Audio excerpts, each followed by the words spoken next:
Okay, so let's do Ohanian 7.79 from homework number 7.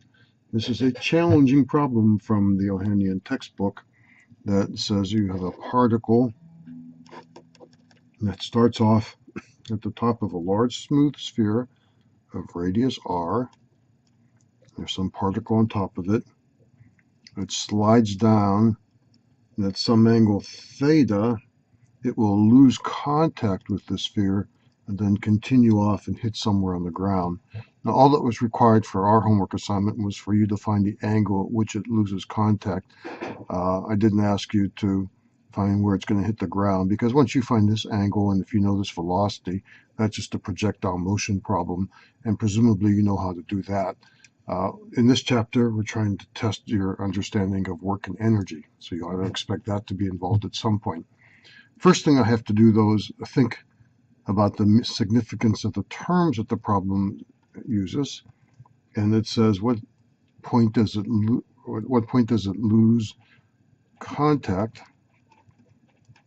And you should know from other similar problems, when you lose contact, you can put that into a physics problem by saying, well, that happens when the normal force goes to zero. Because when it's in contact, the normal force is greater than or equal to zero, the force between the particle and the sphere. At the point where it loses contact, that goes to zero. So we'll just plug in n equals zero wherever it appears in our equations. Okay, so it's sliding down a surface of a sphere, which means it's going down around a circle.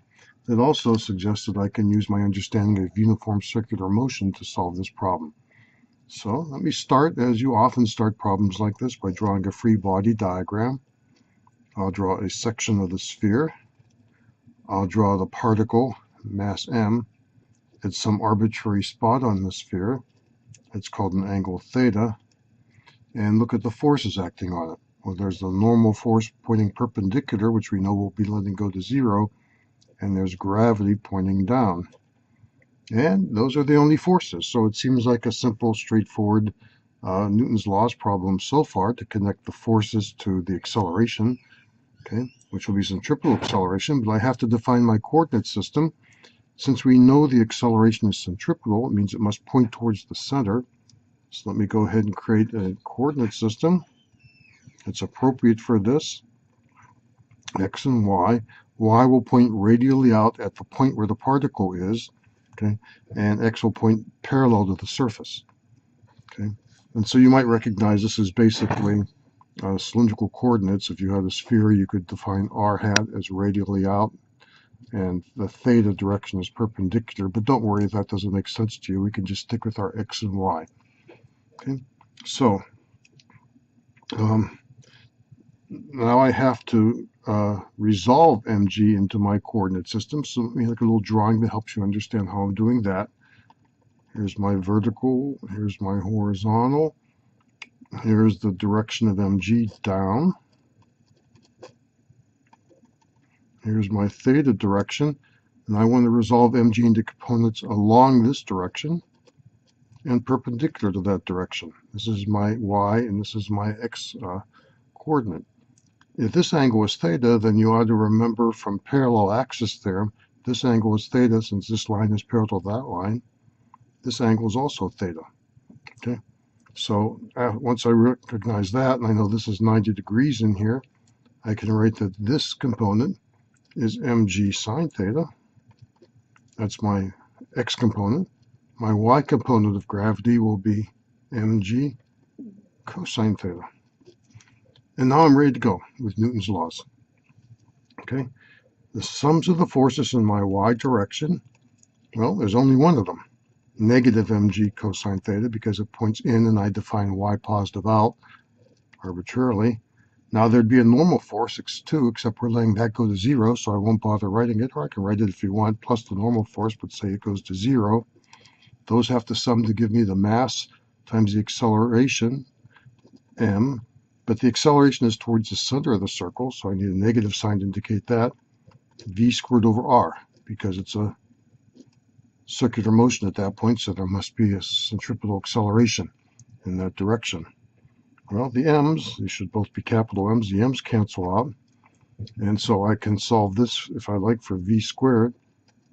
V squared equals gr cos theta. So now I know the velocity, or the velocity squared, that the mass will have at the moment when it loses contact. And that's going to be useful, but it's actually not what's asked. So right now I'm just searching for what do I know and what can I figure out from what I know. I know the velocity. How is that going to tell me how far down theta is going to be?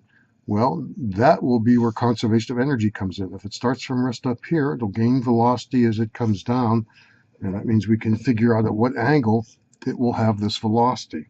And that will let me answer the question that was asked. Okay, so we'll find V from conservation of energy.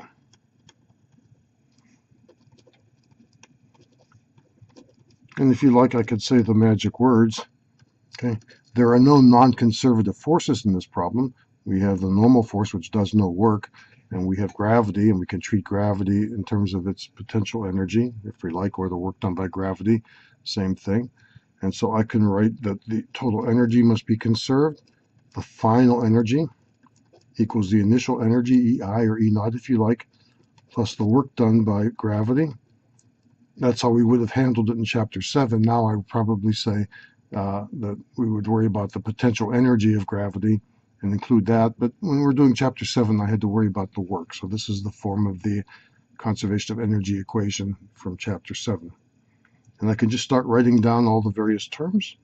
The final energy, and by final I mean at the moment when it loses contact, will be 1/2 mv squared. That has to be equal to the initial energy. That's when it's at rest at the top. Remember, we're including gravity separately as in terms of work, so there's no potential energy of gravity here. So the initial kinetic energy was 0, plus the work done by gravity as the object slides down from there to there. All we care about for the work of gravity is the change in height, so that's just mgh. But what's h? H isn't something that the problem gives you, so I have to figure out what h is in terms of the description of the problem in terms of a radius and an angle. So let me make another little drawing to help you understand that. Okay, so this is the radius r, if you like, and this is the angle theta when the mass is somewhere down along the sphere. And what we're after is this change in height. That's the h we're after. Okay, well, this distance is r, okay, and this distance is r, so this distance here is r cosine theta, which means that h, or little h, I'll keep switching back and forth, h is going to be equal to r, this distance, minus that distance, minus r cosine theta, or r times 1 minus cosine theta. And I can plug this back into here, and I can also cancel out the m's that I've got on both sides. And let me just go ahead and multiply both sides by 2.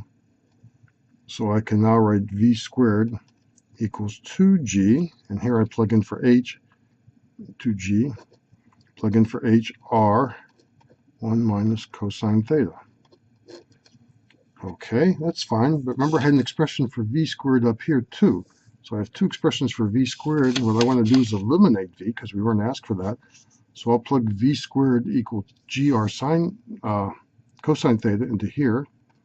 So this is gr cosine theta from above, okay, equals 2gr, and we just multiply this out, minus 2gr cos theta.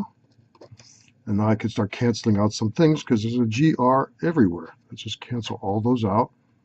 And so what I have is cosine theta minus 2 cosine theta. Well, that's 3 cosine theta. Okay. And that's equal to 2. This 2 survives. So what I have is theta as the arc whose cosine is 2/3. And take a moment and plug that into your calculator, and you'll see it's 48.2 degrees.